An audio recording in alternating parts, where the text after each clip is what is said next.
Mateus, capítulo 22. Jesus continuou contando histórias. O reino de Deus, disse, é como um rei que promoveu um banquete de casamento para seu filho. Ele enviou os mensageiros para chamar os convidados, porém eles não vieram. Mandou outro grupo com a seguinte mensagem: já está tudo na mesa, a carne está pronta para assar, venham para a festa. Entretanto, eles deram de ombros. Um foi cultivar seu jardim, outro foi trabalhar em seu comércio. O restante, sem nada melhor para fazer, espancou e matou os mensageiros. O rei ficou furioso e enviou seus soldados para eliminar aquela corja e destruir a cidade deles. Então ele disse aos seus serviçais: temos um banquete de casamento preparado, mas não temos convidados. As pessoas que convidei não vieram. Vão para as esquinas mais movimentadas da cidade e convidem para o banquete qualquer um que encontrarem. Eles saíram às ruas, convocando qualquer um que achassem, sem distinguir os bons dos maus. Na hora do banquete, todos os lugares estavam preenchidos. Quando o rei entrou na sala, observou que um homem não estava com a roupa apropriada e perguntou-lhe: amigo, como ousou entrar na festa vestido assim? O homem ficou sem fala. Então o rei disse aos seus servos: tirem-no daqui rápido, amarrem esse sujeito e mandem-no para o inferno. Certifique-se de que ele não vai voltar. É isso que quero dizer quando afirmo: muitos são convidados, mas poucos participam. A essa altura, os fariseus haviam preparado uma armadilha para Jesus, certos de que o iriam incriminá-lo.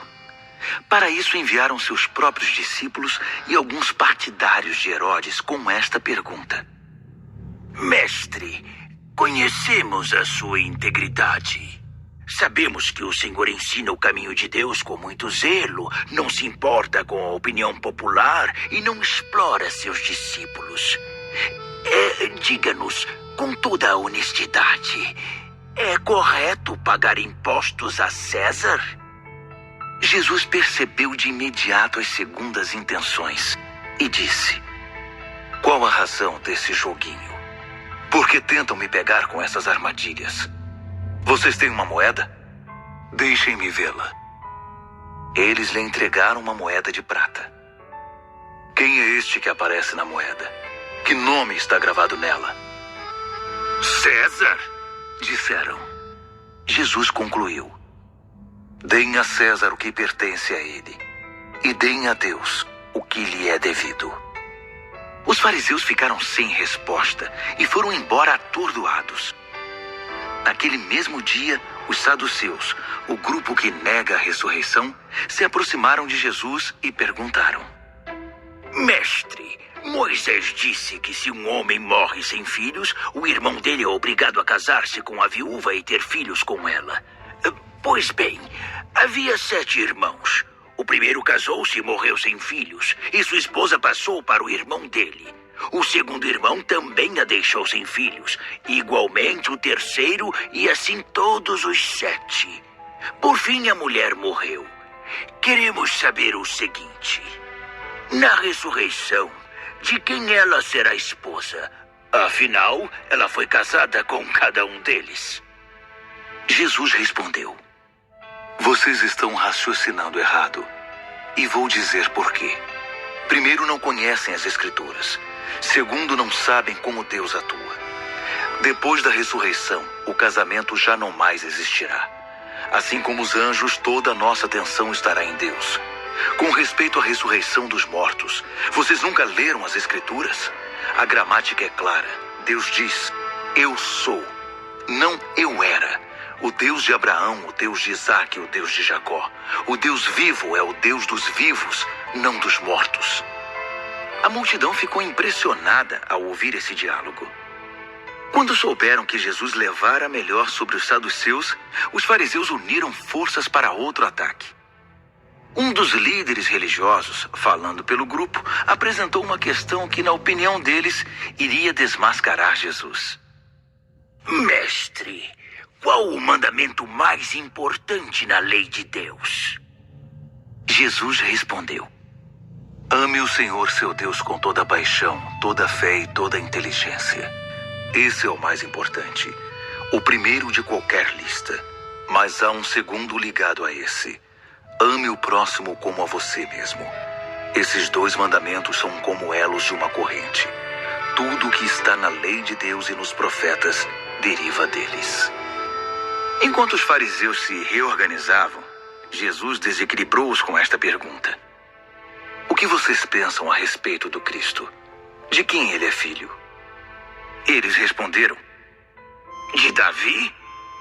Jesus prosseguiu: bem, se o Cristo é filho de Davi, como vocês explicam que Davi, inspirado, disse que o Cristo era seu Senhor? Deus disse ao meu Senhor: assente-se aqui ao meu lado direito até que eu faça dos seus inimigos um descanso para os pés. Se Davi o chama Senhor, como pode ele ao mesmo tempo ser seu filho? Isso deixou os fariseus aturdidos, literalistas que eram.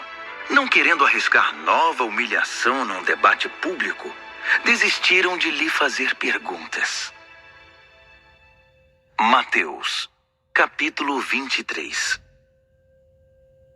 Jesus dirigiu-se outra vez aos seus discípulos e à multidão que se reunira em torno dele. Os líderes religiosos e os fariseus são professores competentes na lei de Deus. Vocês não erram quando seguem os ensinos deles a respeito de Moisés, mas sejam cuidadosos quanto a segui-los. Eles têm um belo discurso, mas não o vivem. Não o guardam no coração e o desmentem com seu comportamento. É tudo aparência. Em vez de dar a vocês a lei de Deus como se fosse comida e bebida, com as quais vocês poderiam se banquetear no Senhor, eles a amarram em pesados fardos de regras, transformando vocês em animais de carga. Eles parecem ter prazer em vê-los cambalear sob o peso e não movem um dedo para ajudar. A vida deles são contínuos shows de moda, orações enfeitadas com mantas num dia e preces floreadas no outro. Eles fazem questão de sentar-se à cabeceira da mesa nos jantares, primam por posições de destaque, enfeitam-se com o brilho da bajulação pública, colecionam títulos honoríficos e querem ser tratados por doutor e reverendo. Não permitam que eles também ponham vocês nesse pedestal, porque há um único mestre e todos vocês são alunos. Não elejam especialistas na vida de vocês, permitindo que lhes digam o que fazer. Reservem essa autoridade apenas para Deus. Deixem que Ele diga a vocês o que fazer. Ninguém mais deve ter o título de pai. Vocês só têm um pai e Ele está no céu. Não se deixem manipular por certas pessoas, a ponto de se sentirem responsáveis por eles. Há somente um guia para a vida de vocês e para a vida deles: Cristo. Quer se destacar? Humilhe-se, seja um servo. Se ficar inflado de orgulho, será arrastado pelo vento. Mas se estiver satisfeito em simplesmente ser você mesmo, você terá vida plena. Não aguento mais vocês, líderes religiosos e fariseus. Vocês são um caso perdido, impostores. A vida de vocês é uma enorme barreira para o reino de Deus. Vocês se recusam a entrar e não permitem que outros entrem. Vocês, líderes religiosos e fariseus, são um caso perdido, impostores. Viajam meio mundo para fazer um convertido e depois que conseguem, o transformam numa réplica de vocês mesmos, duplamente condenado. Vocês são um caso perdido, um poço de estupidez e arrogância. Vocês dizem, se alguém faz uma promessa com os dedos cruzados, ela não vale nada. Mas se jurar com a mão sobre a Bíblia, então é sério. Quanta ignorância! O couro da Bíblia é mais importante que a pele das suas mãos? Que tal esta bobagem? Se você aperta a mão de alguém quando faz uma promessa, a promessa não tem valor. Mas se levanta as mãos tomando Deus por testemunha, então ela é válida. Que disparate! Que diferença faz apertar ou levantar as mãos? Promessa é promessa. Que diferença faz se ela foi feita dentro ou fora de uma casa de adoração? Promessa é promessa. Deus está presente observando tudo e chamará vocês à responsabilidade. Vocês, líderes religiosos e fariseus, são um caso perdido, impostores. mantêm registros contábeis meticulosos, dão dízimo de cada centavo que ganham.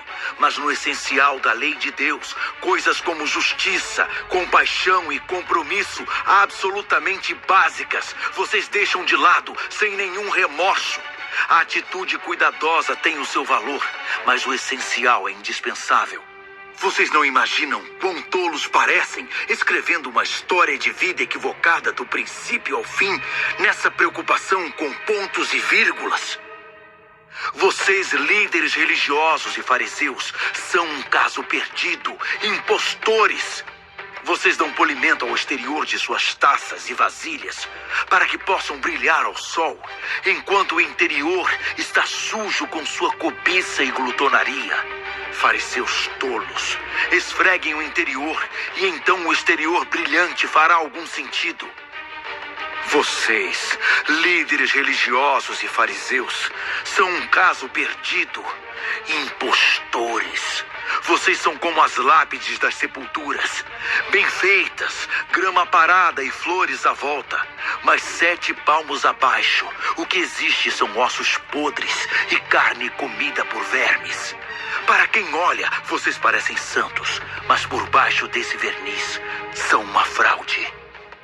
Vocês, líderes religiosos e fariseus, são um caso perdido e impostores. Vocês constroem túmulos de granito para os profetas e monumentos de mármore para os santos.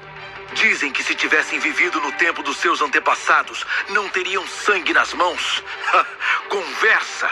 Vocês e aqueles assassinos são farinha do mesmo saco e cada dia acrescentam homicídios à sua ficha criminal. Serpentes, répteis traiçoeiros, pensam que vão ficar sem castigo? Acham que vão sair sem pagar? É por causa de pessoas como vocês que envio profetas, guias sábios e mestres, geração após geração. E geração após geração, vocês os tratam como lixo, incitando linchamentos e abusos contra eles. Há uma coisa que vocês não podem evitar. Cada gota de sangue justo derramada na terra, começando pelo sangue de Abel, um homem bom, até o sangue de Zacarias, filho de Baraquias, assassinado por vocês enquanto orava, está sobre a cabeça de vocês. Afirmo que tudo isso será cobrado desta geração. Jerusalém, Jerusalém, assassina de profetas, matadora dos mensageiros de Deus. Quantas vezes desejei abraçar seus filhos como a galinha recolhe seus pintinhos debaixo das asas, mas você não quis. Agora está desolada. Não passa de uma cidade fantasma. O que mais posso dizer? Apenas isto. Estou de saída. Da próxima vez que me virem, vocês irão dizer: "Oh, ele é um bendito do Senhor e está vindo para instituir o governo de Deus." Mateus, capítulo 24. Após esse discurso, Jesus deixou o templo. Enquanto se afastava, os discípulos elogiavam a imponente arquitetura daquela casa de adoração. Jesus disse: "Não fiquem tão impressionados com o tamanho. Tudo isso será um monte de ruínas até a última pedra."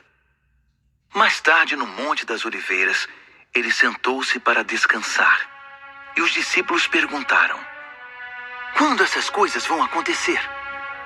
Qual será o sinal de que chegou a hora da tua vinda e do desfecho de tudo?"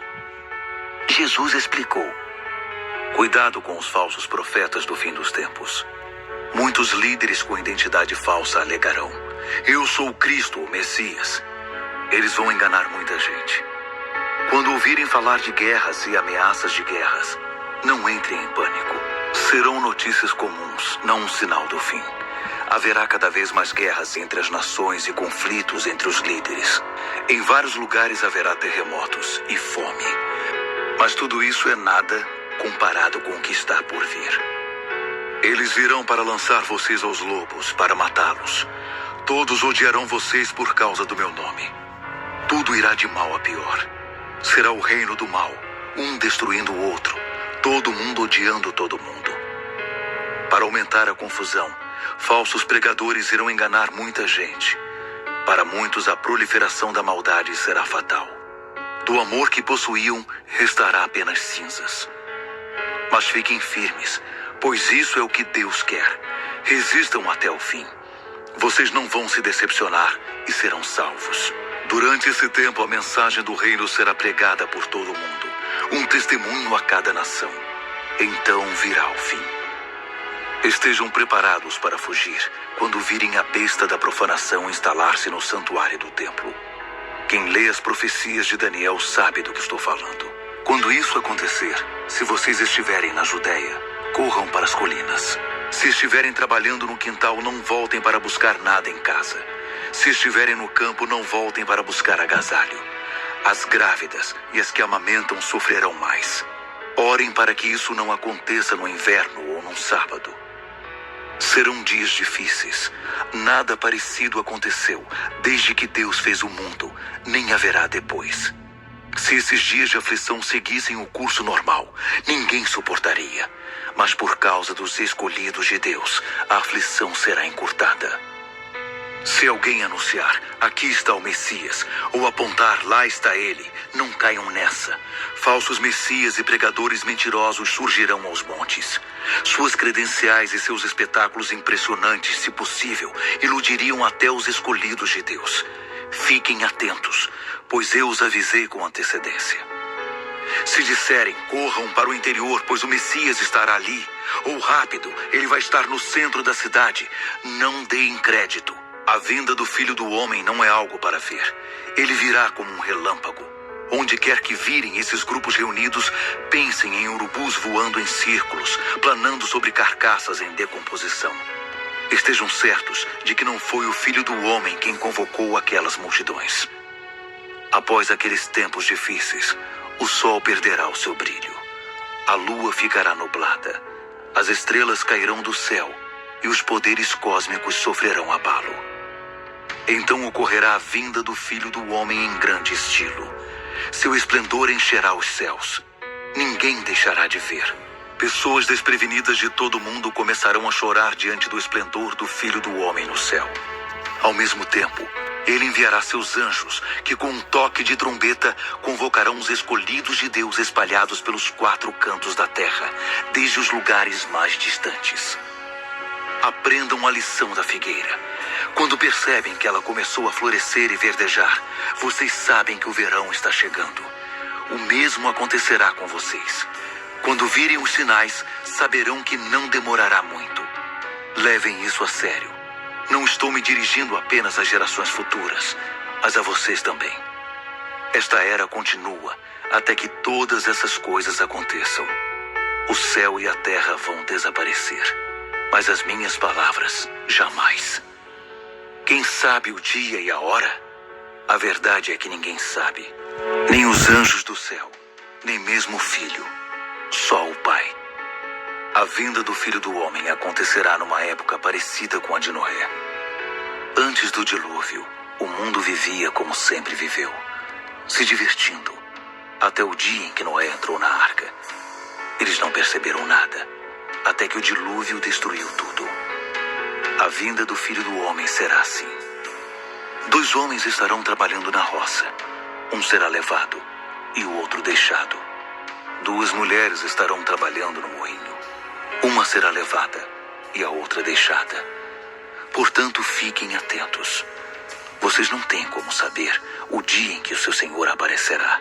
Mas entendam que se o dono da casa soubesse a que hora da noite o ladrão viria, iria esperá-lo para impedir o assalto. Então vigiem. Vocês não têm como saber quando seu Senhor irá se manifestar.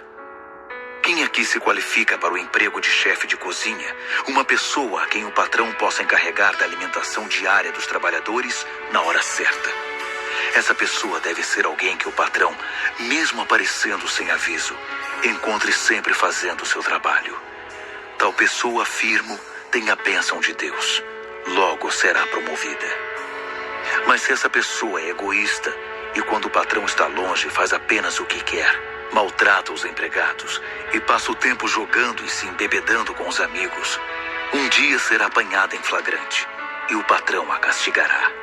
A carreira dela terminará por baixo com os hipócritas, lá fora, no frio, tremendo e rangendo os dentes.